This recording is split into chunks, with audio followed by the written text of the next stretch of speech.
We might not win this one, but I'm glad it's you and me. If you're hearing our voices, that means it's time for It's This Meets That, the podcast where we watch the worst movies from trailer and credits. You don't have to, but maybe you should. I'm Russ. I'm Jared. Yeah. Yeah, no one wins this one. No one wins this one. But I am glad it's with you, buddy. Glad it's with you. Likewise. Yeah. Imagine having to do this by yourself. Ugh. Well, then it wouldn't be. I don't think it would work. It wouldn't work. No. Can you imagine just sitting here by yourself talking about shitty movies? Yeah, I'd be like, my pitch is. Nice job, me. Just do that for an hour and a half. Yeah. It's like Finding Nemo meets Terminator 3. Oh my goodness. Okay, so we're back with our not our full breakdown, but our breakdown of That's right. The Union 2024. No more full breakdowns, listeners. You didn't tell us no, so we're running full steam ahead. Yes. Yeah, this is part of DOPE, Department of Podcast Efficiency. That's right. Part of our DOPE program, we came in and we just slashed everything. We'll worry about everything else later. That's right. So, should I tell people what it was about in case they forgot? Yeah, give us the log line. So construction worker Mike is thrust into the world of espionage when his high school sweetheart, Roxanne, recruits him for a high-stakes intelligence mission. And as we said in Trailer Trash, remember safe tip number 151, don't get involved with an ex from high school. That's right. Nothing good happens. General. So, yep. Yeah. Construction worker Mike. Construction worker Mike. We all know one. We've all got one, right?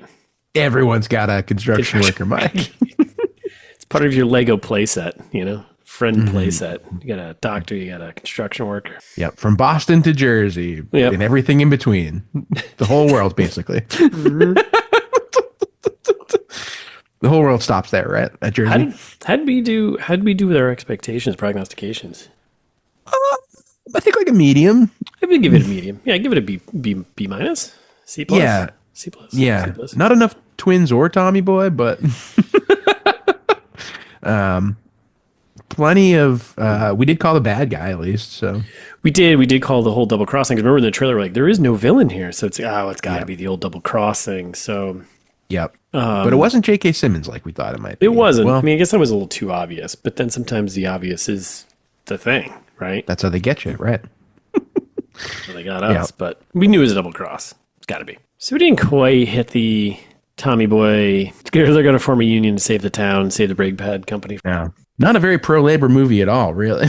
No, not at all, actually. Not one bit at all. Everyone gets canned. Yep. One way or another. So, all right, so we didn't do too well there. Do you want some quick info here? Please, more than anything. Yeah. Let's get into it. All right, so this is directed by Julian Farino. Julian Farino. No, born and raised in London, educated at Cambridge University. Huh. A lot of documentaries there in England. Jolly old? A lot of TV shows. He did a lot of Entourage. Now it explains the connection.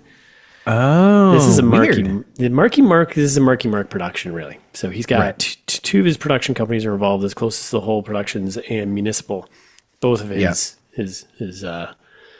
crews there. What happened? He was definitely just like, oh, you know who's hot? Would love to do a movie with Halle Berry. You're like, don't do that. It's totally what that was. It's totally what that was. But this Farina guy, he's done a bunch of stuff, a lot of TV stuff early on, some documentaries, Sex and the City, a couple episodes there, Big Love, any good couple documentaries? Episodes. Nope, Rome, The Office TV series, 2 episodes, 2007, Entourage, 23 episodes, How to Make It in America, so all that stuff like that. The Newsroom, Brooklyn Nine-Nine, 1 episode. What? Yeah. Ballers, Weird. 17 episodes of Ballers. So yeah, he's an HBO guy. He's a Marky Mark guy. Yeah. And has done stuff not a lot of movies, but yeah, he's done work. yes, he's held the camera before and pointed in a direction. So, yeah, I didn't think that. You know what it feels like? It feels like a kind of director you pull in, like the actor pulls in because he's like, I got this guy. He can hold a camera. He'll listen to whatever we say. We'll get this moving. Yada yada. And we'll get this chopped out and sent to Netflix and. We go back on vacation in wherever we are. So Oh, he's doing a Sandler. Yeah, definitely. Smart. No doubt. They're like, no, not Slovenia. Oh, man. Not that vacation location. Oh, man. So, yeah, that's who directed this thing. So, yeah, I mean, there were some moments that were fine. I don't think the directing was really the problem. I mean, I think it's the writing as usual. Yeah, the plot was terrible. It was stupid. It was thin. It was nothing to it. Yeah. So, well, we'll get to that. Yeah. Yeah, I was gonna say who's really responsible for the bad things here? Netflix, but behind them, we got Joe Barton and David Guggenheim. No relation to the museum, I think. Or so Joe Barton, he's a writer, producer, classic. Again, TV stuff. Ritual, I don't know what that is. Troy, Fall of a City, TV series. The Lazarus Project, a lot of TV there. Yeah, and he did Black Doves, a couple episodes of that, which apparently is pretty good on Netflix. Okay. But that's kind of it. Okay, that's like a few things at least. And then there's David Guggenheim. Now, this guy, he's only got seven or eight credits, but he did Safe House with Denzel Washington and Ryan Reynolds back in 2012. Yeah. It's not good. It's not terrible. Actiony, spy kind of thing. Yeah. Stolen with, I think, is a Nick Cage gem, which we could probably do. 12 hours, 10 million, one kidnapped daughter. Stolen. It's basically it's taken. Yeah, basically. Okay. So it's this is like a mockbuster kind of guy. Yeah, and he did the Christmas Chronicles and Christmas Chronicles Part 2. So yeah, he's only seven things. I just named most of them. So yeah, but wasn't Designated Survivor like a big thing like that? Oh yeah, that was with Kiefer Sutherland. That's like a 24 sequel, right? Yep. Yeah. So like he did one thing. And then the Christmas Chronicles. Googs. Yeah. He looks kind of like John Oliver a little bit. Yeah. Like a poor man's John Oliver. Yeah, like John Oliver, like really stopped caring. Yeah. Listeners, just a painted picture. All right, so who's in this thing? So we got Marky Mark plays Mike McKenna, construction worker Mike. Halle Berry plays Roxanne Hall, the sweetheart from high school. J.K. Simmons plays Tom Brennan. He's the boss of the Union, which is a secret agency that gets shit done. Right. Mike Colter plays Nick Faraday. Spoilers, he is the bad guy. Yep. Alice Lee plays Athena Lee. She's the doctor. Jessica Gouw plays Juliette Quinn. She's kind of like the in-between.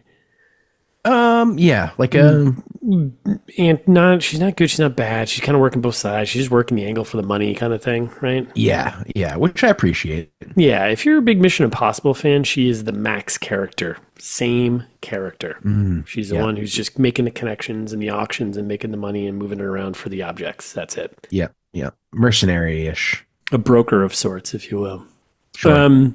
Adewale Akinnuoye-Agbaje? I think that's pretty good. Thank you. Plays. I don't know enough to correct you, so. Plays Frank, who's just part of the team. He's the physical trainer guy. Yep. Just the little guy. He has like 4 lines. Yeah. And in the left field here, Jackie Earle Haley plays the foreman. He was Rorschach in Watchmen. He played Freddy Krueger in the reboot and was in the Bad News Bears when he was the kid who smoked cigarettes. Oh, he was the cigarette kid in Bad News Bears? Yeah, he's been around for a long time. Yeah, he's like a character actor. He's just like randomly in like a bunch of really good stuff. So neat. And then Richard Price plays a pub punter. I don't know what that is. Oh, I don't either. Sounds very British, though. Very British. Yeah, very British. So numbers I couldn't get any because it's a Netflix thing. But imagine, Wahlberg, J.K. Simmons, and Halle Berry commanding a ton of money. This is probably like and I feel like there's enough stunt work and probably CGI. Like, I bet I wouldn't be shocked if this was like a $60-70 million movie. Oof. Right? That feels like a lot. But it feels like a lot, but it's Netflix and big stars and yeah, it's true. And it's just I don't know. Here's a blank check. Go do whatever you want. Right? Like I wouldn't be shocked. Like the car chases. Just think of like all the destruction that they did. Like Mark Wahlberg. Like this movie. Well, I was gonna get into it, but like this movie feels if it felt like a movie on a movie. You know what I mean? It felt like a movie set on a movie. You know? No, like, I was trying to think of words to sum up how because it felt like fake. Like yeah. like I know exactly what you mean. That's a good way of putting it. Like all the streets of England, I was like, this isn't the streets of England. This is way too clean. This feels like a backlot set that they just put on. Also, none of the roads say, look, mind your left or mind your right, whatever, mind the gap. Nothing written on the road, which, because people they look the wrong way and they get hit by a car. Yeah, well, that's a subway thing. Well, mind the gap is a subway thing, but mind your... But yes, you should look left and right. Yeah. You've been to, have you been to London where they have that written on the road and the sidewalks? Oh, it says look right because cars be coming the wrong direction from you. So they don't have those in Slovenia. No, they don't have those in Slovenia or on lots. So someone got something wrong. Yeah, it felt like you were like at Universal Studios or something. Yeah. You're like you're out early. You're at like MGM and you're watching the Indiana Jones ride, and you're like, oh wow, wow, it's so fake, but oh cool. What a stunt! The whole movie is stunts. Whoa, and the guy's like over the top, like flailing as he gets thrown from the building. Like wow. And they did such a bad job with Halle Berry's stunt double. Like, oh my god, it was so funny. And then numbers, whatever. Yeah, Rotten Tomatoes, 38% critical, and this is a rare one, but 24% audience. I don't know how the disparity happened here. But is it Halle Berry? I don't know. I don't know. 38%, 24. Like that's just. Yikes. And listeners, you may know that 38 is higher than 30. That's, yep. Numbers have been said. And we're just branching out a little bit. Do you like that? Like we're doing movies that you probably might have actually seen or stumbled across. And do you like branches? What do you think about branches? Instead of Contergeist. Yeah. I miss Contergeist. Yeah, at this point I do too. Oh my God. What a masterpiece. What a masterpiece. Almost as good as Get the Girl, my other favorite. Like when I think cinema, I think Contergeist. Contergeist. Remember that actress like committed suicide after that movie or something like that? Remember that? Horrible. Yeah. What the hell? Terrible. I know. All right. Anyways, I guess that's how it's good art. Fix that in post. We lost Heath Ledger, because he played a Joker. Oh, God. It's this whole clown thing, Don't play clowns. So don't go full clown. Contergeist is basically the Dark Knight of ITMT movies. Do you want some fast facts? Fact me, Daddy. Ironically, it's not. I don't think this is ironic. No, I don't think it is either. I read trivia, assholes. Yeah, not everything's ironic. God damn it. I know. I meant to go edit these after I just copied and pasted them from IMDb, and I was like, oh, I'll go edit them and make them better because the IMDb stinks. But no, but all the fun is sometimes just reading what people write. So true. Ironically, in the United States, Mark Wahlberg is not allowed to possess an actual firearm in any manner due to a felony conviction for assault and an attack on a Vietnamese man in Boston in 1988. Yeah, Mark Wahlberg's a bad man. We already talked about this in Trailer Trash very briefly. Yeah, he's a bad person. I don't know how he still works. We all just forgot. He's 88. It was so long ago. He was a kid. Yeah. I'm sure he's changed. Right? Of course he is. Mm-hmm. He believes in the Lord, right? Savior? Probably. Yeah, of course. In London, the action takes place outside the theater showing the musical Matilda. The action then goes inside the theater, but the song and scene the children are performing is not from Matilda musical. The song they're singing is I Won't Grow Up from Peter Pan. Yeah, this one actually threw me off in real time. Like when we were watching the movie, I was like, ooh, Matilda, that's fun. And then I was like, wait, this is Peter Pan. Pan. Yeah, I didn't even really need the trivia for that one. I was like, why are you doing this? And in even more fun stuff, in the trailer, I noticed there was a billboard for A Pretty Woman, the musical. Oh. Yeah. So. That sounds. I don't know if it was the same place or they because they didn't film it in London. They filmed it in a sound studio somewhere. Yeah. I don't know. How bizarre. Very bizarre. Mark Wahlberg's character's first name is Mike, Construction Mike, right? And the last name of the alias he was given is Weston. Michael Weston, spelled differently, is the name of the main character in Burn Notice from 2007 about a spy who doesn't work directly for the CIA, just like the agents in the Union. hate you. I thought that was a little fun. A little fun. Okay. Originally title. Yeah, you should have. Yeah. Who's on there? Like AI. It's AI just putting this shit in here. The original title was Our Man from Jersey, which I think is a better title. Yeah. The Union doesn't tell us anything. Our Man from Jersey is at least like, oh, I bet it's like about some salt of the earth guy from Jersey getting into something he's unqualified for. Right? Which is everything. Jersey. Pump your own gas, would you? All right, so when Mike enters the bar at the start of the film, you can see Radio Man standing outside. Radio Man is famous for making appearances in films that are shot primarily in New York. Yeah, do you know Radio Man? I do not know Radio Man. Oh, dude, you gotta look up Radio Man. He's this like what? I don't know. He's just like this. He's got an outrageous beard, and I feel like he's always like wearing funny hats. He's got a radio around his neck. He's in Radio like Man. He's in like everything, like Mr. D, like a bunch of Adam Sandler movies. Oh yeah, Shutter Island, The Departed. He had a little bit in. He's in just kind of everything. Love him.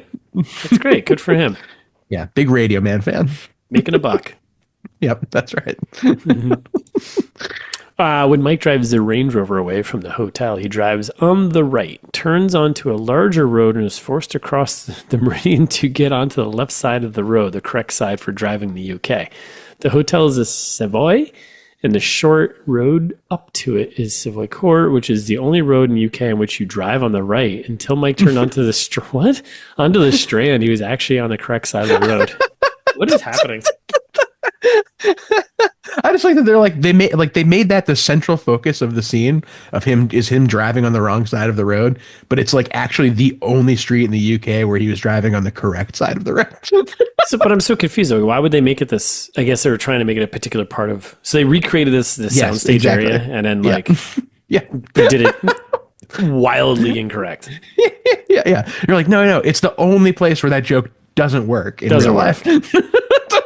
Is that like the super inside joke? Like, if you know, you know kind of thing? Oh, maybe. Yeah. I'm sure it was intentional. Yeah. Yeah. Guggenheim. I'm sure he's writing that one. Oh, yeah. That's pure Goog. Jesus. Cameron, Stephen Campbell Moore, played by, I don't know who that is, comments that Foreman, Jackie Earle Haley, looks like a janitor. Oh, Cameron's the CIA guy. Okay. Looks like a janitor. This is in reference to Haley's role as murderous janitor Freddy Krueger in Nightmare on Elm Street in 2010. Which I was like, is it? Or is it just the line? And I think it's just the line. Again, I don't think they're deep cutting. No, I don't think they are either. No, but like Goog is listening to this podcast right now and he's like, oh, they caught all the good ones. Oh, damn. They're good. Got him. All right, last but not least here, Mike, construction Mike here, is told, don't forget your $5 million.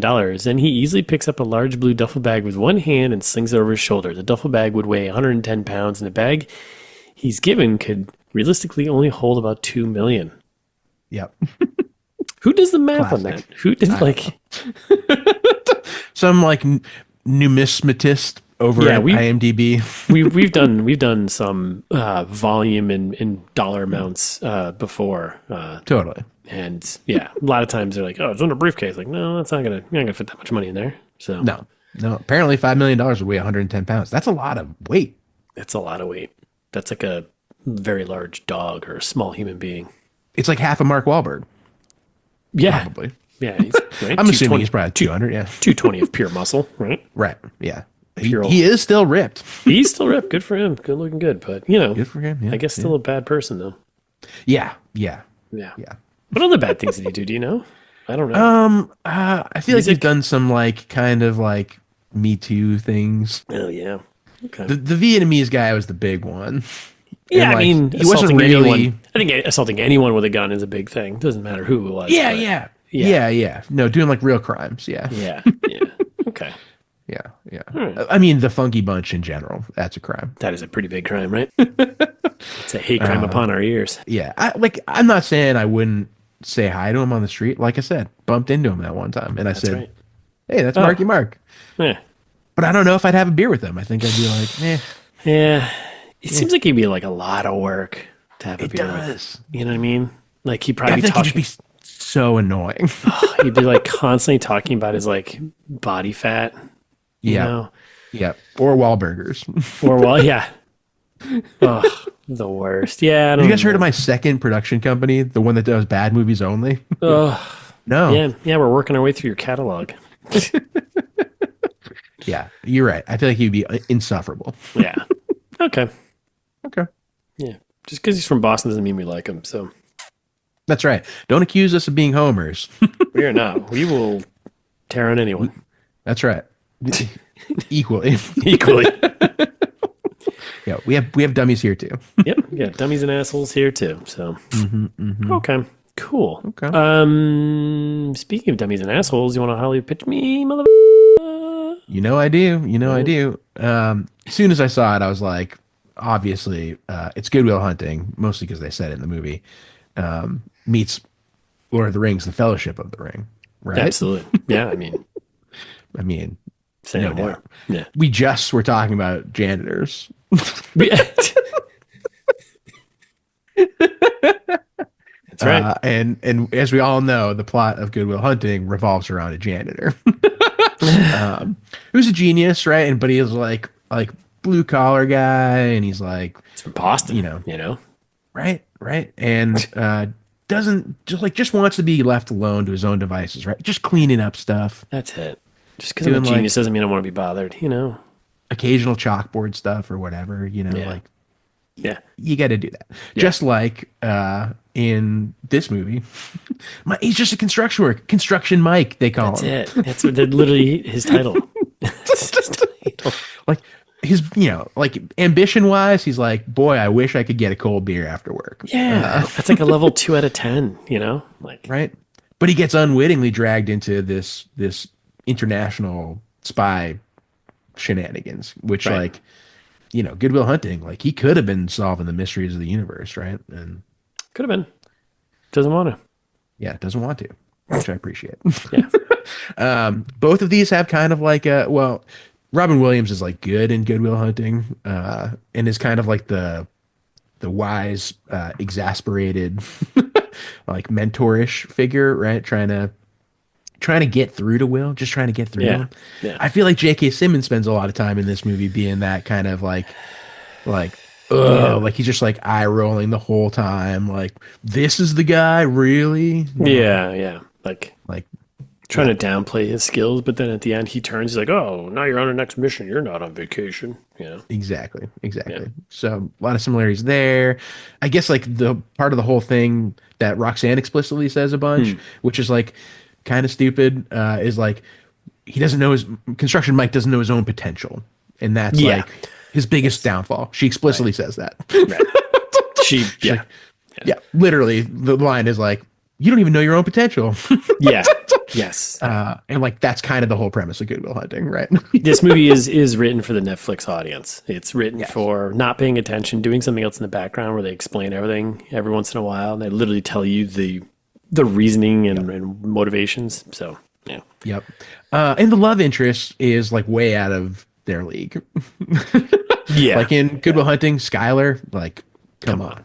Not happening. Yeah. Not happening. Not happening. Roxanne and Mark Wahlberg, not happening. Not happening. Roxanne she doesn't date guys who pull guns on Vietnamese men. No, exactly. So, sorry. There's just no way. No way. And then kind of at the end, like they do like come to terms with their potential or whatever. Like Will leaves Boston. Yeah.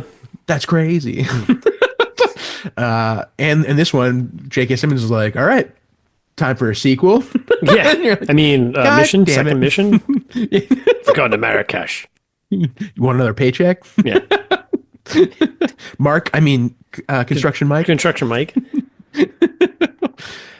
So that's Good Will Hunting meets the Fellowship of the Ring. It's a journey. It's a journey. That's what I'm saying. Like journey.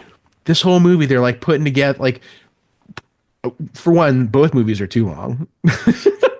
This one's not that long. It's only an hour and 45 minutes or so. But it's like it could be it's way too long. It could be. You could cut a half an hour easily. Like the whole first half of the movie. Yeah, just make it the musical scene. Make it the whole thing into a musical. Yeah, or just make it a big car chase. Make it the Italian Job. I'm Construction Mike, and I'm saving the day. Yeah, Yeah. Oh, I love that. gotcha. Skyfall. Not enough Skyfall. Not enough Skyfall.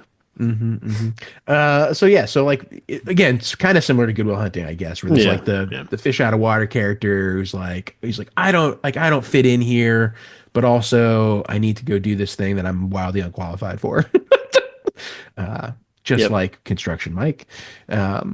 You could even, I guess you could say Gandalf is kind of like a Robin Williams in some ways, like pretty J.K. Simmons. Yeah. Yep. We got all those. Then what else we got? We got a weird crew. Like I feel like they do both too much and not enough crew. Like they barely tell us who any of the names of the people are, but then they expect us to care about them deeply when they hurt. Die. Like one died, I was like, I don't give a shit. Yeah. Yeah. Kind of like Lord of the Rings, where I'm like, we could probably lose half the fellowship. Yeah, we matter that much. Where you get all the backstory in the next two movies. Right. Let's move things along here. Right. And then I guess that's kind of like, again, like set up for the sequel. We were like, well, at least we got through the first part. You're like, there's a long way to go. Like, 3.5 hours. No, just get the ring up there already. Get the birds in here to fly us up there. What the hell? Get those eagles. Yeah. Yeah. Anyway, that's my pitch. That's good. I like that. I'll take that. What do you got? All right. I'm going real simple here. I'm going, it's Geely. Geely. Yep. Meets Get Smart. Ooh, okay. Yeah. Yeah. A little iteration with the G's here. I was about to do Fellowship of the Ring meets My Cousin Vinny, but then I saw you were doing Geely, and I was like, I can't do Geely and My Cousin Vinny. Yeah, that's a lot. That's a lot. So I'm going Geely because one really bad movie. We got the romance side of things here, right? Few characters kind of brought together in extenuating circumstances, and they kind of fall for each other, right? So that's the romance side. Not your average rom-com. I have a Geely, like it takes place he's a mobster from New York, right? So there's like that New York, Jersey kind of thing. I mean, Construction Mike, basically a mobster, right? From Jersey. We all know he is. Come on, let's be real here. Weird MacGuffin situation in Geely, much like this movie, big briefcase of data, which I don't know, that's not necessary. In that movie, they take a hostage of a mentally challenged kid. Oh, right. Yeah. Yep. Yeah, a little questionable. Like, kind of like Mark Wahlberg. I'm assuming. You read my mind. In Geely, Halle Berry was originally invited to play the... no way. Yeah, so that's my little connection there. So good trivia. Yeah, Meets Get Smart, the old, it used to be a TV show, but it was made with Steve Carell in it. And that's just going... I didn't see the remake. I've only seen old Get Smart. Anne Hathaway and Steve Carell. Yeah. It's just a typical fish out of water kind of thing. Naive main character guy thrust into a situation of espionage and spies, and he's got to, work with the seasoned veteran Halle Berry and Anne Hathaway to accomplish the mission, pretty much. So, okay, yeah. Interesting. Is the plot of that one like? Also some kind of data that's going to save the world? I can't remember. It might be. It probably is. It probably is. Power, listeners. Yeah. the modern currency. Yeah, so that's my pitch. Pretty good. I like it. Yeah. Short and sweet. Short and sweet. That's kind of where I'm going here. Do you want to hear ITM Tron's pitch? More than anything. Yeah. I hope you edit your voice to be ITM Tron. It wouldn't be my voice. It's him. It's him. Saying this. Right. Yeah. So good. Okay. So ITM Tron, this is his pitch. It's True Lies meets Mr. and Mrs. Smith. Okay. A little on the nose. ITM Tron. He doesn't really get what we do here, but no subtlety. So he goes on to explain. The setup combines the ordinary person thrust into espionage trope with a romantic subplot reminiscent of films like True Lies, and where the mundane individual becomes entangled in spy adventures, and Mr. and Mrs. Smith, which mixes romance and espionage. Classic. Yeah, he kind of nailed it. I mean... Did you watch the new Mr. and Mrs. Smith show? No, we've talked about this. I have not seen it, but Yeah, we definitely did talk about it. I thought you might have done that by now. No, I don't do things you tell me to do, Jared. Okay, But it's good. You love entertainment. I don't know if I do anymore after this, after the world we're in and what's going on. Fair enough. Nothing's entertaining anymore. Bleak. All right, so that's it. That's the pitch. That's all the stuff. Yeah. So now we're heading. Let's talk about some key stuff here. But do you want to give the full summary of this movie? Like, Yeah, what exactly. the hell happens? That way you don't get lost, listeners. Okay, so here we go. Mike McKenna, a construction worker from Paterson, New Jersey, is unexpectedly recruited by his high school sweetheart, Roxanne, now a secret agent, into a high-stakes espionage mission. Tasked with retrieving a briefcase containing classified intelligence, Mike undergoes crash course spy training and joins the Union's operation, only to be ambushed at the auction by rival agencies, including Iranian terrorists. And also North Korean agents and Russian spies. There's like a lot of... It's very axis of evil. it's a spy salad, and Iceland's in there too. Just kidding. Yep. Yeah. Well, maybe. Maybe. So as the mission unravels, supposed ally, Nick Faraday, cool name, Roxanne's presumed dead ex-husband, which... Are they us? Dead ex-late husband? Yeah, dead ex. I was like, did I write this? Yeah. No, AI wrote this. Ex-dead, ITM-tron. late husband. Yeah. Yeah, he knows us too well.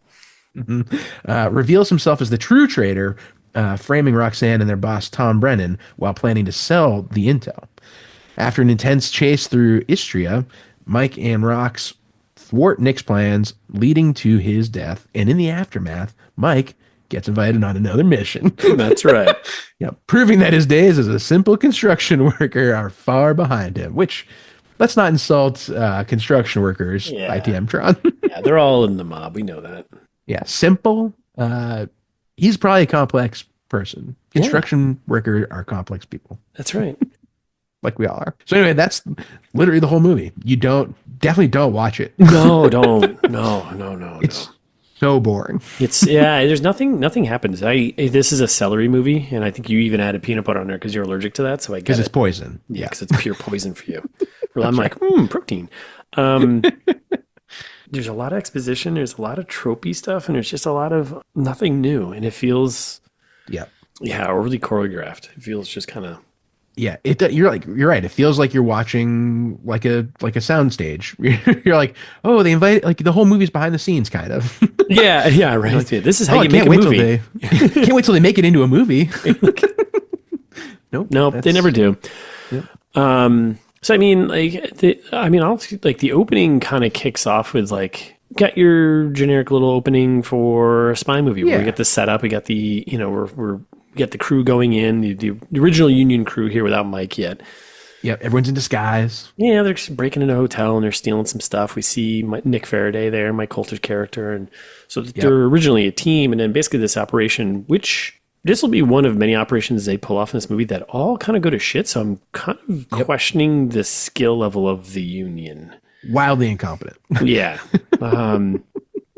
Because it goes to shit pretty quickly, and they snag someone, and they're literally walking through the hotel with like guns blazing, and they're running out, and their van blows up, and then there's a bit of a chase, and then Faraday gets shot, the target gets shot, and that kicks off, what's going on. So there's like a van exploding, and and then you get Mike's little, where is he now? He's banging a 7th grade English teacher, which inappropriate.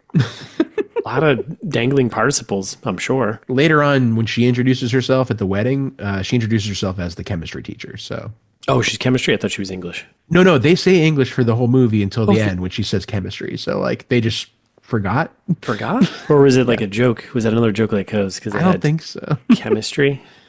That would be funny. I don't think they were thinking. I think it was just a goof. Okay. You're giving them too much credit. Yeah, I know. This movie could have also just been a kissing booth movie because the number of montages. Yes. Like, I feel like Netflix just pays people to make not like montages, and that's it. Or like they give people get money and they're like, what are we gonna do here? Fill some time. 10-minute montage, like day in the life montage. Him going to work, him drinking beer, him hanging out with his buddies, and there's like a little subplot here of like he's got to be back on Sunday for our wedding to be the best man at. Yeah, who cares? But And like, no one cares. I was like, was that his brother or like friend? Like they don't make any stakes for it either. They're like, No. oh yeah, Yeah, just there's no some pressure guy. for it to be important. It's just like one of his buddies. It's like, okay, Yeah, fine. and then like literally throughout the movie, whenever they talk about it, the friends are like, "Don't worry about it, man. If you can't make it, I'm sure it's important." And Yeah, you're like what? oh, Okay. okay. Oh, so it's even less stakes. Great. Yeah, great. And then from this moment, like this movie moves so fast, and Yes. from Well, this, so fast and so slow. yeah, well, yeah, I give it like up until the halfway point for me, it moved pretty quickly, but like in terms of like things happening and people being and where they are, it moves very Yeah, quickly. yeah. And from Yes, like this that's point true. up until like him getting pulled into this group, the union, it's so quick. Like Yep. tons of exposition. There's Basically, the trailer covers it, and you're like, yeah. do Okay. that. Yeah, Make it do a that. minute. Like they draw out the scene with like getting introduced to J.K. Simmons and all. Like there's probably 15, 20 minutes of movie before Russ and I are going to talk about the next scene that we wanted, like the training montage, right? Like, Yeah, it's just not worth talking about. No, it's not. And then it's so funny because like I love how like most of this movie is just like, hey, yeah, you can go back to your simple life as just a construction worker or whatever, and it's like it's like one scene of him being like, oh man, and then he's like, I'm in. It's like, Yeah, it's so silly. Like they're like, here's a first class ticket back to Newark. When at the beginning he's like freaking out about being in London and he like doesn't know what's going on, and then you're like, immediately he would take that ticket and fly back Yes. to Newark. yes, yeah, absolutely. Like, But he's like, nah, maybe. I'm Jersey James Bond, 00, go fuck yourself. The one F bomb too they get to use for their. Yep. But then this leads up. Then this just leads up to one of the longest montage scenes I think we've ever encountered. Like this is kissing booth. You take all the kissing booths montage and mash them together. I don't think they rival this one. This one's It's up there, yeah. And like also with exposition, because they don't like they never show us anything in this movie. It's always just like telling us what's happening. Yeah. They're like, by the way, this is the plot of the movie. And you're Yes. like, okay, good. And it's like, and we're gonna shoot a montage behind it. So yeah. here you go. Here's your cover story. Oh, I'm from Boston. If I park the car, he makes a little Boston joke. Ha ha ha. Like how many fingers can you fit in your anus? And he's like, what? And you're like, what? And then that doesn't come back. It's not important. There's running on the building. There's fighting. There's driving. And all this stuff. Like the driving the car. Oh, that kind of comes back later on. But he doesn't even do anything with it at the end. He just No. like And he's like- crashes, drives off a cliff. Oh, it's like go-karts in Jersey. And you're like, go-karts in Jersey? Really? Yeah, is that what it's like? It's not at all like that. No. So there's like shooting, running, all this stuff. So he was basically becoming a super spy in the span of, what was it, 2 weeks, a week? A few or something? hours. Yeah. Oh, I assume Well, this was like 2 hours. I think later on he says like 2 weeks. There was like one joke that was kind of funny because he called out how short of a period of time it was. And he's like, Oh yeah. Well, and that doesn't make any sense. Like that's a huge plot hole. I feel like because if somebody like listeners, in case you forgot, the actual plot of the movie is that they're trying to recover the list of every single person who works for the government. or any age. I think it's any agency. That's what I was gonna say. Because later on, it's not like it's not like super spies. Like it's not like the list of MI6 spies or CIA. No, it's like everybody. They're like police officers in Newark, and you're like, What? that's not even a usable list. Like, Yeah. like wow, it has too many people on it. Yeah. Yeah, narrow that down a little bit. Like that's So stupid. And so you're like, wait a second, you can just waste 2 weeks after that list is exposed. Like, what? And like, obviously they're building up the auction. They like kind of built in some fake time windows there, but you're like, yeah. why? Why would it take so long?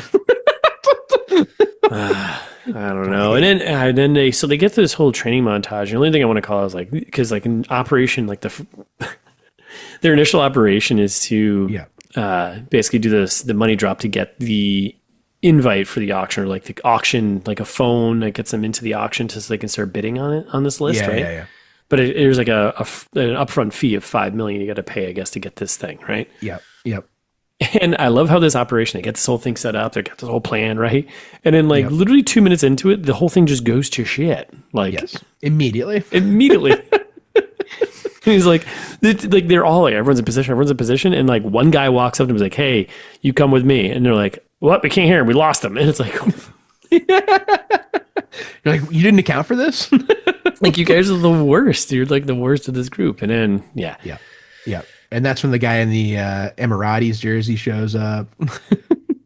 My favorite place. Yeah. Yeah. Deep cut for the long-time listeners. What episode was that in? That was like... Oh, God. I couldn't even tell you. Yeah. 1,000 years ago. 1,000 years ago. Like, just... Yeah. Listeners, if you remember... Turn that dial back, right? If you've recently gone through the entire catalog of ITMT, the archives, if you will. We know you have. We know you have, listener. Yeah. So yeah, but that's like that whole scene. That whole scene is so stupid too, because this is when he's like paying the $5 million to get the device, and they're like, "Where are you from, Boston?" He's like, "Oh, you know Goodwill Hunting." They spend like 5 minutes talking about Goodwill Hunting. I'm like, "Don't do this. Don't do this." Also, how can you count $5 million that quickly? You can't. Well, especially while you're talking about a different thing. You can't do two things at once. No one can. It's so distracting. No, you can't multitask. It's not that. So. Yep. And then he's like, all right, well, here you go. Here's the device that you need. And you're like, great. Which immediately gets destroyed, obviously. Yeah. And there's this whole then it turns into this big shootout scene. And yeah, and then I'll give them credit for one thing. So this whole sequence leads into like the gun, the shootout in the streets, whatever. And then there's like the actual fight scene with that one woman from the trailer, and wasn't bad. I thought it was choreographed. It was kind of fun, but it wasn't. I mean, but that was short. Like, make that longer. yeah. I mean, it was pretty short. And then she fights. Halle Berry comes in to help him out, and like, I thought it was all right. I'm giving them a little bit of credit here, but I don't know. No, and that's what I mean. Like the directing, I think that was a testament to the directing of like a nice, well choreographed fight scene. Like that's enjoyable, but don't. The script is the bad part. Yeah, it's really bad, really bad. So then this operation's failed, and everyone's back at the HQ here, which is just a tower in London somewhere. It's the BT Tower, yeah. The BT, yeah. Which I was like, is that a real place? I'm sure it is. Oh, it's a tourist attraction in London. Thanks. Yeah, Internet. I guess they HQ up top there. It's a grade 2 listed communications tower. Oh yeah. What does that mean? It means what it means. It means it's a grade 2 communications tower. Come on, man. Keep up. Yeah. So everyone's like, so I love how like here we are getting close to halfway point, and everyone's bummed, like, oh man, we screwed up the operation. And then the foreman, played by Jackie Earle Haley, he comes up and he's literally just like, I think we got a mole in here. And I love how they kind of throw it out through, like they try to throw it off because like J.K. Simmons is like, he's like, no, we don't have. I trust everyone in here. And you're like, oh, well, maybe it's him because he's the one who's saying I trust everyone in here. Who's like, but do I trust you? Anyways, I don't know. Like, what did you have any other like? No, not about that part. Because like then that's when they're like, okay, now we're gonna do the night mission because they're like, well, we don't have the device anymore. Which that was a training mission. Nope, it was a real one. Nope, a real deal. Yeah, like no, Mark Wahlberg destroyed the device, so now you have to get another one from someone else. They're like, should we rob the North Koreans? And you're like, what? Why is that? God, stop that. Yeah. So instead, they do this night mission, and they're like murdering, which also fails. And they kill a lot of people. yeah, with bricks and pools, like, empty pools and stuff. Yeah. Halle Berry is like on a murder spree, and you're like, I don't do spies do that? Yeah, I mean, you got to kill the bad guys. That's what they do. I guess so. Yeah. I feel like it's better if you're undetected. Well, they were. Right, until they got detected, right. Well, there's a leak. So the leak knew this operation was going down. True. So... Yeah. But it is another failed operation. Wouldn't you be like if someone thought, well, that's right, they kiboshed the whole like the leak situation? Yeah. You would think that they would be like, maybe we should evaluate the union. Yeah, maybe we should evaluate who's got access and yada yada yada. Yeah. So let's get MI6 in here. Yeah, let's get a real organization maybe in here. And then they're like, cool, we got the phone, we can go back in the auction, and they go back outside of the van, and Athena is dead. She gone. Yeah. But which like who cares? I know. I was like. Oh. Like Frank literally goes in. Frank, the guy again who's got 2 lines. He's like the muscle guy, and he like walks over to her and like touches her, and they're like, "Frank, she's dead." And he's like, "No." He like bangs at the wall. He's like, "Damn." Okay. Okay. And then they're like, well, cut to the ambulance quick. And then they do like a very, well, I guess we got to lay low for now. Everyone scatter and wait for word from the union. You're like, yeah. What? wouldn't you want to like regroup or whatever? So this leads Roxanne and construction Mike to the safe house where we get a little more banter between them. Throughout this entire movie, they're peppering this banter back and forth to them and like, yep. Trying to build that relationship up. And then we take a little secret tube ride to the old Tube HQ where we've got our Tube new HQ. Oh, yeah, right, yeah. Yeah, because the auction, right? the union's HQ after Athena gets killed in the right. van gets blown up, and they're like, oh man, and then they meet up in like this little hidden space underneath the tube in England, London. Yep. CIA shows up, and they're a bunch of dicks as usual, right? Like, well, it's like enough money to buy the Knicks, like putting it in terms that you can understand construction, Mike. You're like, not only buy the Knicks, but make them better, which is that's a lot of money. That's a lot of money. yeah, that was the joke. And then, So this problem I have with this scene is so annoying. I feel like this movie like wastes time just on the stupidest things. Yes. And this is one. That's why I said cut a half an hour. Like this is just it's like annoying. So like this whole scene, this whole setup is that okay, we're in this little tube here. We got CIA here. Tom Brennan's back. We got construction Mike and Roxanne suiting up to go find where this auction is. Jackie Earle Haley, our foreman here, he's doing some computer stuff to try and track where because they have a setup of the phone that they got from the last place, right? For that has the auction, so they can bid on stuff to keep it going, so they can find them. Yep. Which doesn't make any sense, but literally we're just sitting here while he's tracking where the location of this auction is. It takes so long. And they're literally just like 200 million, 250 million, 300 million, 350 million, 307, like just like counting numbers, and they're like try to make it tense, and you're like, this isn't tense. This is an auction. It's stupid. Just watch. There's 6 or 7 Mission Impossible movies. Just watch those and copy that. Yeah. And then like they do like with the Knicks line, because I feel like I'm sure as they were writing this, they were like, ooh, I think we're going to forget that he's Construction Mike. Like he's just doing spy stuff now. Like it's a regular movie. And so they'll just like throw in like random stuff here and there where they're like, oh, like, did you have any disco fries today, Mike? And he's like, you're like, stop it. Stop it. Did you get a sandwich at Jersey Mike's, Mike? Jersey Mike. Mike. Our man from Jersey. I hate it. So they finally locate the auction, and so they go and they get to the rooftop, and then we meet Juliet. Yeah, and just a lady on a MacBook at a bar having a cocktail, running. And she's like $100 million auction to sell sensitive intel. Yeah, a $600 million auction. $600 million is what it ends up going for, right? And you're like, also, that's like a little ridiculous. That's a bit much. Like North Korea doesn't have $600 million. I guess it's the Iranians that buy it, but they don't have $600 million either. Not these days.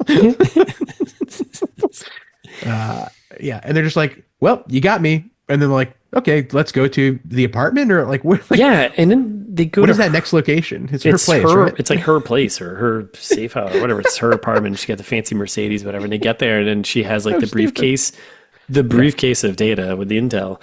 That is inside a refrigerator, a little secret coded spot, right? Yep. And they do the big reveal. Knock at the door. What? It's my ex-dead late husband, Faraday Cage. Oh, see, I mixed Nick Cage and Faraday Cage. Yes, because it would have been better if he yelled more. Yeah, I'm here. If you open the door and he's like, "You're welcome." Yeah, that would have been delightful. Nope. So yeah, he shows up and ding dong. Yeah, we got a Faraday Cage, and he gives exposition. How are you still alive? Great question. Let me tell you. Let me start. So the ocean has this thing called riptides. What had happened was when I fell in, I got pulled by the current and then put up on the ocean, and I went to the doctors, and they patched me up. They had no questions about how I had a sniper shot to my chest. No big deal. No big deal. No big deal. They passed And then, me up, like- and then here I am. And Construction Mike's like, hey man, like that's not cool. Like you can't talk to her like that. And he's like, Yeah. we're married, asshole. And you're like, Yeah, and like, oh, another twist. Now we're just twisties, right? So now Faraday Cage, he's like, yeah, it's Tom Brennan. He's the leak. And everyone's like, what? No, it can't be. We don't believe that. And then that's it. And then he's just like, we got to hand this over to CIA. And then, Construction Mike is like, what, to the guy who thinks he's Gary Oldman? And they're like, okay, let's meet at the bridge at dawn and we'll settle this then. I'll handle her in the meantime. And you're like, what does that mean? And like, why would they just be like, okay, okay, I guess, see ya. So many plot holes. Ex-dead husband, like you got to trust him. Well, ex-dead late husband also says, trust me, babe. And as we know it's a safety tip somewhere, I think. If you have someone who tells you to trust them, don't trust them. Yep. Because you have to say it, then that doesn't, that's not, it's not true trust. So if you have to ask, you can't afford it. So also the weird thing about this scene, I don't know if you like halfway through it or maybe the entire scene, I felt like it got to a point where it felt like no one was actually in the room filming this scene together. There was some weird moment where it felt like, like maybe they added this in later because like, oh, we forgot a plot point thing, and they shot everyone at different times, and then I know what you mean. You right? Yeah. Did it like because feel all the angles was like solo shots of each of them basically, and you're like, yeah. And then why? the one shot of like Marky Mark like walking behind them felt so like separated in green screen, like it felt like he wasn't there, but they like kind of just placed him in. They're like, oh, we gotta make it seem like maybe they forgot something or whatever. If well, Halle Berry already ran out her contract, so we just need to get a couple more shots in. We'll just we'll fix it in post. Yeah, throw some AI on there or something. It felt very strange. Like I don't think anyone was actually here during this scene. So no, then they do a couple of like more exposition-y scenes that are kind of a waste, right? Well, it's more, it's more them talking about like their relationship, and you were married, and obviously he's jealous, and that's what's going on, and your father was the issue, and like my dad was an asshole. I should have said something. Like, this weird, random, like racist undertone story about their fathers, like not liking the fact that they're interracial. It's like, wait, what? Where is this coming from? Like, it's weird. Why? Yeah, and then that's when you get the how come everybody else can see your potential except for you? And you're like, stop it. Don't. I don't care about either of these characters still, even though it's been an hour and change. It's like, what? Yeah, not interested. So then he's like, fine. He leaves, and she's fine, and she drives away, and he's at a bar being sad. And he's checking the bachelor party thread. So the bachelor party's going on back in Jersey, which, that's a fun time. Yep. The boys miss And that's when you get like the excuse thing where they're just like, oh, like, hey man, if you can't make it, I'm sure it's important, but I'll never forgive you. But also like, I'm sure it's important. Okay. Yeah. Yep. Yeah. So then there's this whole plan of she's going to give something up to the CIA, or no, she's going to meet Faraday at the bridge there. Yep. And this is like where we learn the whole climax, kind of, right? Yeah, and this is kind of leading in. This is where we learn the other reverse triple Lundy twist here is that Faraday set them up. She's in a London Bridge, one of the bridges, and CIA all show up, and Mike is there because he's like, "Hey, I was going to finish this with you." Yeah, and she talks to Faraday Cage, and he's just like, "Yeah." It's like in the way they do this, like the dialogue is just so stupid. Like she's like, I'm on the bridge, Nick, and you're not here. And he's like, I'm not coming, rocks. You're like, duh. Oh, God damn it. And he's like, check your bank balance. I had to cover my escape. So like sent a little money your way. You're like, what? Why? What? None of this matters. He's so like, I sold the data to the Iranians, and you're like, okay, well. So then there's like this great scene of like, they're like, oh yeah, how'd you get the briefcase, whatever. And then they cut back to the scene at the apartment. They show Juliet in the background, like swapping the briefcases. It's like right in front of her, behind her. We're like, what are you doing back there? Like, why is no one watching her? Like, what is going on? It's like a Scooby-Doo moment where like we flash back like, well, we switched to briefcases, and they show it like, yeah, they'll never see me do this. Like, what? Yeah, it's so stupid. And then that's do when, that like, twice. The CIA, yes. And that's when the CIA shows up, right? And they're like, for some reason, they're like, wait a second, Roxanne and Mike are the criminals. And you're like, where did this what? come? Jump to conclusions, Matt. I got an idea. And speaking of jumping, then this whole scene's so stupid too. They jump off the bridge onto a boat that's driving underneath it, and like the CIA is like, we can't do anything now. And you're like, we lost them. The boat is moving so slow, and they literally have a helicopter like on the boat, and then they pan under and like, they snuck off the boat onto the bridge and like climbed. They all have guns. Like there's so many options. They could do a bunch of stuff, and they're like, they're on the boat now. Nothing we can do. Damn, they got away on that slow moving boat. How many knots is that thing moving at? Like 1,000?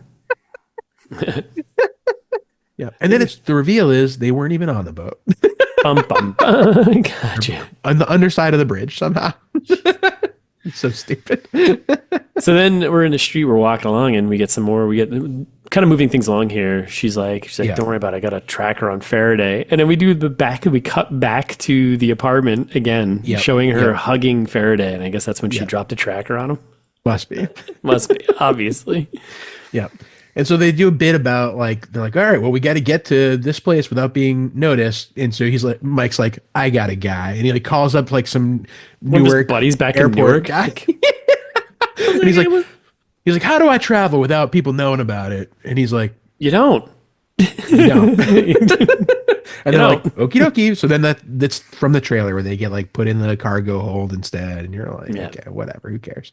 And at the same time, J.K. Simmons, we cut to him. He's in an interrogation with the CIA. Oh, yeah. I was just going to skip over that because it doesn't matter. He's sitting there he's like, I'm not the guy. And you're like, we know that now. Yeah, it doesn't. We all know that. It doesn't matter. So. Oh my goodness! So then we're tracking Faraday. Whatever they land and wherever they are. Was it Austria or Astria? Where were they? Istria, which I think is in Italy. Looks lovely this time of year. Is it its own country? Great question. I don't know. Croatia, Slovenia, and Italy, I guess, kind of share it. That makes sense. I appreciate that they were just honest about where they were filming. All right, so this is kind of the big finale here we're building up to. So we're tracking Faraday. We get him on a boat. They're watching from the shoreline. There he is. Oh, and there he's with Juliet, and they're on the boat together. And she's like, that son of a, right? Yep. And you pan over and you see on the bay there, we got the Iranians waiting for package to be delivered, and we got this whole thing getting going, right? Yep. And then we cut to the restaurant. This has got so many dumb things. I can't even. Yes. Where do I begin? I'm going to begin with. All right, so we're at the restaurant and we've got Faraday cage. We've got. Yep. Which immediately also I love how Iranian guys Coca-Cola, please. Yeah. There's this whole scene about ordering drinks. Who cares? I don't care. Who cares? Cut that. I'll take a water. I'll take a sparkling water. I'll take a sparkling. Who cares? Just bring the water. Ice cold Coca-Cola, please. Yeah. Yes. I'm sure Coke paid $1 million for that. Yeah. Can I get a can of product placement right now, please? Yeah. Just the big red one. The big red one. Yeah. Yes. You're familiar. Is Santa here? Yes. And you just say it clearly. Coca-Cola Classic. So they're sitting there having this conversation with the Iranians and they get back and forth, whatever. And then out of nowhere, just Roxanne walks up with a tray of their drinks and a gun. With a gun, yeah. And puts it down. And you're don't put the gun down. You don't put the gun down. But I love that. So I just want to outline this. Yeah. We have the Iranians with their bodyguards, and we have Faraday Cage and Juliet there with their bodyguards. With Juliet's bodyguards. Juliet's bodyguards, right. But no one sees Roxanne just walk up in the middle of this plaza during the day with a gun on a tray and just place it down in front of them. No one's like, that's right. Hey.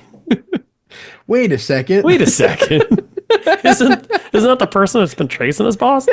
Yeah, and then even funnier, that's when Mike pulls up on his motorcycle and just grabs the case, and they're like, why wasn't anyone holding that? That's part two. She throws it into the middle of the plaza. Right, she throws it. She just grabs it, tosses it, and he comes by in a little yellow Italian scooter, like a cup of Italian ice, scoops it up and takes off. Yeah, and then she's got throwaway lines where she's like, "Sad day when you can't even trust Ronnie and terrorists." What? Who wrote the script? This whole scene. Oh, well, I forgot. Oh, I forgot. Even before that, though, before he comes and scoops up the briefcase, which is also completely unnecessary in this day and age of technology and storage. But that's right. Whatever, MacGuffin. That's fine. Yep. I love how the plan. So the plan is like, all right, Mike, I'm just going to walk up there with a gun on a tray. I'm going to take that from the waiter and be like, hey, I'll run this out to them. And here's my gun. And I'm going to put it on a tray. I'm going to put it down in front of them so I don't actually have my gun on me. That's right. And then when I'm like at the moment of like when it's ready to go, I'm going to snap my fingers. When I snap my fingers, that means you're going to see me from all the way across the courtyard, ride your scooter over, pick up the brief. That's right. Okay. The perfect plan. The perfect plan. And you wonder why all their plans have like just gone to shit in this entire movie. Like, yeah, and even this one like goes fine in that they get the briefcase, but like a lot of collateral damage. A and lot. they're getting chased around a lot. Like they almost die a few times, and then like the lead. Oh, I'm sorry. I got one more thing about this. This plaza scene was unreal. And then so Juliet's like, all right, I'm out of here. I'm taking the guards with me, right? Yeah. And he's like, oh, babe, what's going on? Whatever. And she's like, I'm gonna whatever. And then I'm an opportunist. Yeah. And then she looks at Roxanne and she's like, hey, maybe we can work together in the future for part 2. So stupid. But then Faraday and Roxanne have this little quick showdown, and I love he pulls the old. I'm gonna pull the tablecloth out from underneath all this stuff and into your face, and then I love how then it just she's like and then it just cuts to him like running. Yeah, and it just cuts to him running across the plaza like an evil villain just escaping from like a cartoon, like Rocky and Bullwinkle. Like what? Yes, I thought it was gonna be a fight scene because they set it up like it's gonna be a fight scene, and then he runs away. And she's like, dishes. Yeah. It's so bad. Oh my God. All right. So we're in the rooftops. And they do a bunch of like chase scene stuff, right? Motorcycles riding around, scooters. Yeah, run around rooftops. And there's like this weird slapsticky moment with the briefcase where it's like bouncing around. It's kind of reminding me of the opening to Temple of Doom where he's trying to grab the antidote. And like, there's music playing and everyone's doing their own thing and they're kicking it around. And it's like, he's just so close to grabbing it. Like this scene is just that. Like the briefcase is over here. It's like, this is just terrible. And then that's when they cut to the cars, which are like, okay, what are the cars that can be the most easy to see for the purpose of this next scene that's going to be a way too long car chase? And we know which one. Who's, bright purple, bright orange. Bright yellow. Yeah. And in an old blue BMW. Yeah. Yes. Bright colors. Yes. And it's all from the trailer. This is you got Faraday Cage. He's in a Porsche, purple Porsche. You got Roxanne in the orange, whatever it is. And then you've got, there's a longer Iranian guy with Mike, construction Mike in a trunk, which there was a whole scene about that, which was so stupid, but let's not even get into it. Somehow, like listeners, we don't know how he ends up in the trunk. No one knows how he ends up in the trunk, really. It's comical. Silly. It's silly. It's very comical. It's very comical. It's like he's like, whoa! I'm in the trunk now. Yep. Like, what? It's like, is this supposed to be slapstick? I don't know. Yes. I don't know. Yes. All right. So then, we get this big car chase thing going on. He takes over the car from the Iranian, kicks him for some reason. Just drive the car, dude. Go. Wastes so much time. So much time. And then hilariously flies off a cliff in the car. Well, the one that Mike's driving. Remember all that training montage where he was driving and drifting, doing a little Tokyo drift and learning how to drive a car and like do all that sort of stuff? Yeah, it's coming back right now. Oh, no, it's not. He just drives off a cliff. It's so funny. Like just like thumb on the Louise right off the cliff. And then you're like, Roxanne, she's like, oh no, is he dead? And she comes to the edge, and then you're like, oh no, the car's all flipped over. And he comes up, he's like, I'm fine. And he's like, I think this was like a little like maybe a little meta moment where he's like, yeah, the car started swerving. I remember my few weeks of training, I jumped out. What? What is happening? So then we have another. Like, all right, let's go find. I know where he's going, to that yacht. You're like, oh yeah, big shot on a big yacht. And you're like, who wrote this? What's going on? And then like inexplicably, it doesn't make any sense. They're like doing a car chase to get to the yacht, right? And Mike's like, I know a shortcut. And you're like, how? You're in like Slovenia. You're from Jersey. You've never been outside of Jersey before. How do you know a shortcut? He's like, trust me, take a right. You're like, what? But it works. It works. It's the shortcut. I mean, I guess he maybe Google Mapped it before. I don't know. Like, yep. And then like they crashed the car into Nick's car because Nick's at the shore, like waiting for the boat to arrive to take him away with the briefcase finally. Yeah, Faraday cage. Yeah. And she's like, hey, when I say just jump out, and he doesn't jump out because he can't get out, and he just smashes into his car, and like airbags go off. And it's like, what is this? Is that We'll just ram him. You're like, why? Just get out. Get out. You have guns. Yeah, you have a gun. And then I thought that this was going to be a more interesting scene because they do kind of like, he's like, I'm not going to spend the rest of my life in a Faraday cage. Yeah. Like, you can't take me to jail. And I was like, oh, interesting. Is there going to be some kind of like a shootout battle here? Like this could be a fun, like a real climax scene. Yeah, and he's also like, oh, I've dumped some money into both your accounts. Let's just sell this. We can get out of here. Yada, yada. Let's travel the world, babe. And babe. She just shoots him. Like off the dock. I mean, he's about to shoot her, but she's but like, still, you're like, she's like plop, plop, plop, and he goes off into the dock. And I'm like, okay. And then like there was a boat of Iranians, I think, coming towards, and they just go like this. Oh no! Like turn around. And I love like in this like construction, Mike comes over and he's like, "Babe, he didn't give you any choice." And you're like, I guess. I mean, he was kind of already dead, so I just like re-killed him, I guess. So, I don't know, whatever. And they're like, all right, well, what now? And then it's like, cut to New Jersey. Yeah. I kind of wish this movie, like, part of my ameliorating, but I kind of wish they just like zoomed in on her face before she shot him, was like, consider this a divorce. And just popped him a couple times. Like, I'm taking the house. yeah. Blah, blah, blah. Consider this marriage annulled. Till death do us part. Ooh, yeah, that would have been good. That's a better one, right? Yeah, till death do us part.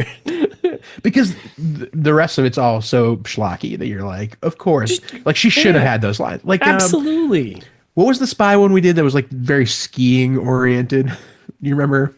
Wait, what was it? Was the spy one that we did that was like skiing oriented.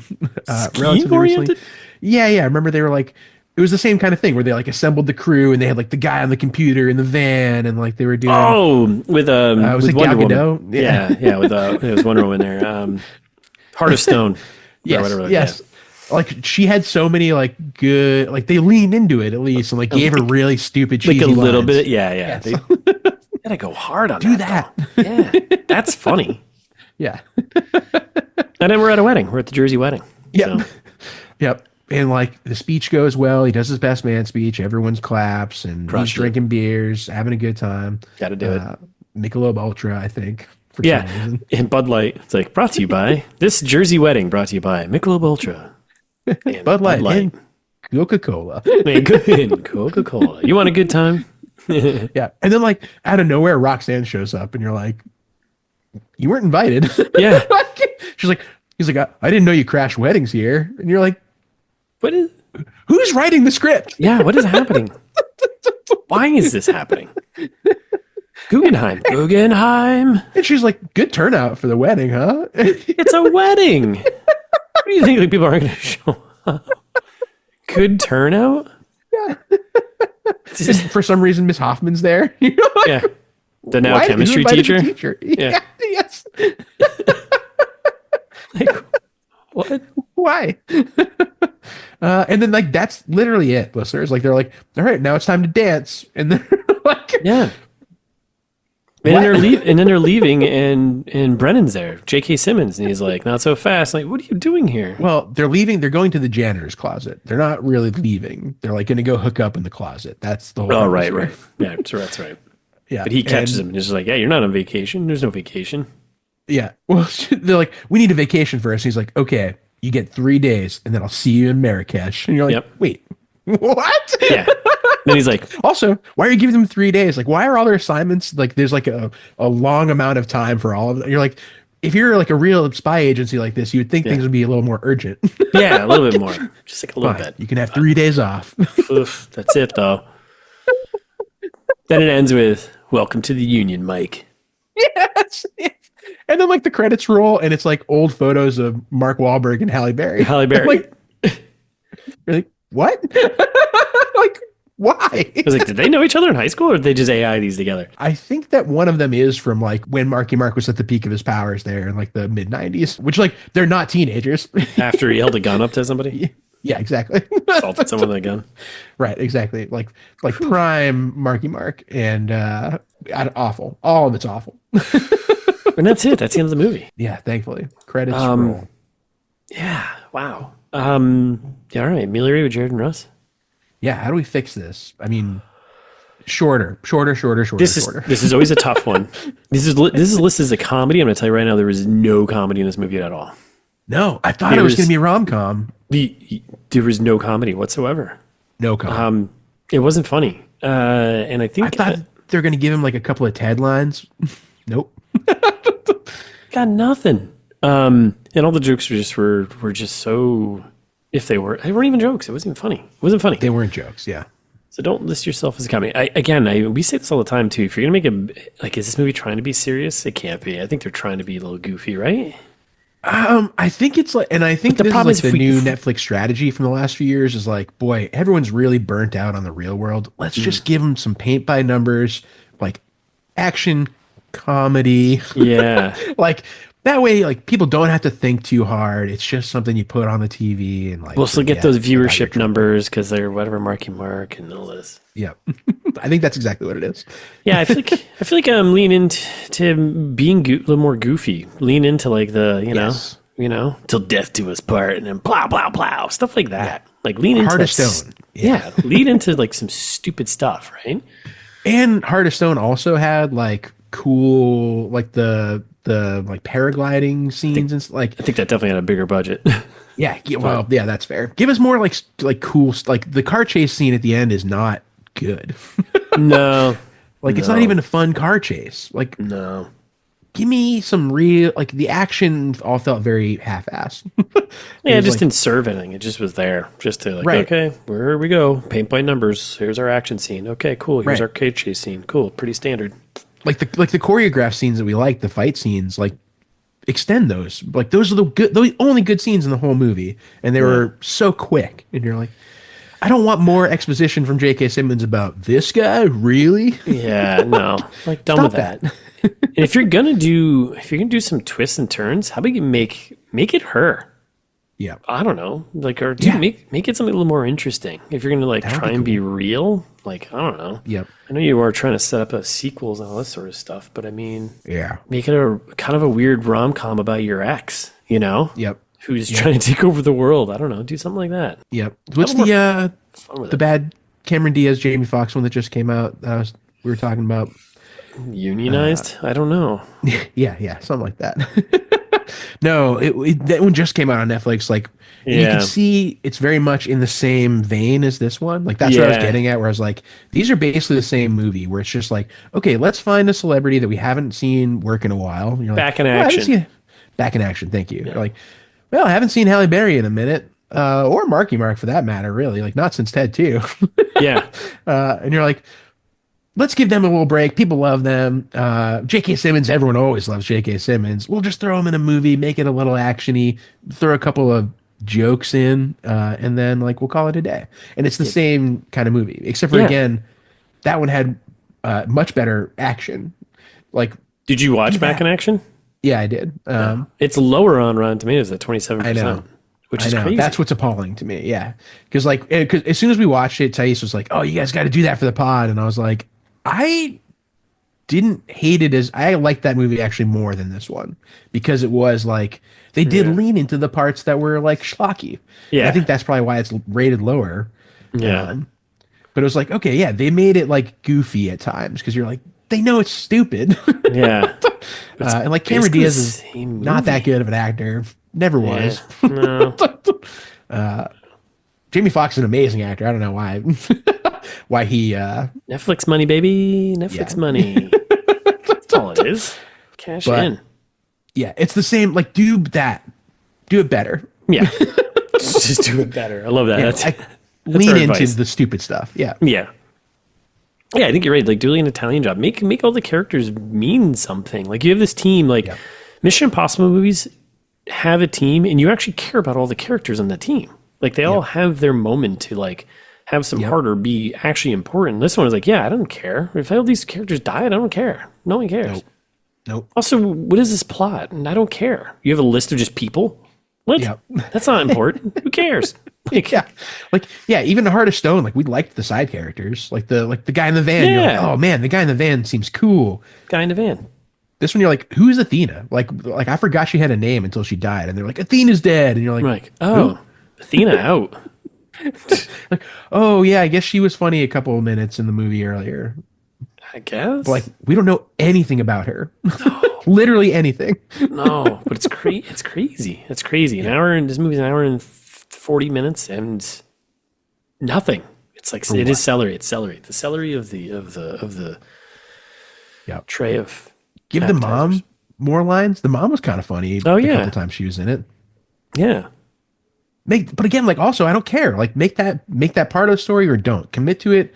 Don't half-ass it like this. Or make his stakes about getting back to his best buddies being a best man. Yes. Like if that's so important, then make that a thing. Make that. Make it The Hangover. Yeah. Right? Watch other movies and just copy those. Yes. People love that. Yes. Just do that.